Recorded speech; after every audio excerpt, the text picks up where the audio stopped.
Лимфа системасын кантип тазалоо керек? Башкача айтканда без жолдорун кантип тазалайбыз? Бул үчүн сөзсүз түрдө сиз суу ичип турушуңуз керек.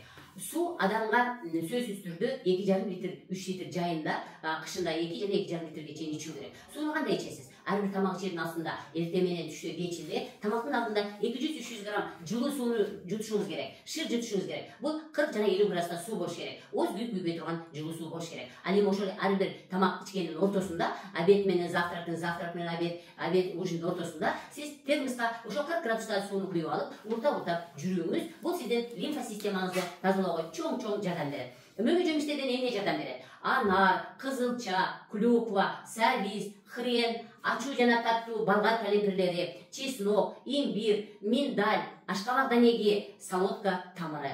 Майлардан болсо оливка майын колдонуңуз, сливочный масланы колдонуңуз жана эң сонун өзүбүздүн кыргыздын сары майын колдонуңуз. Булар дагы лимфа жолдорун тазалаганга чоң жардам берет экен.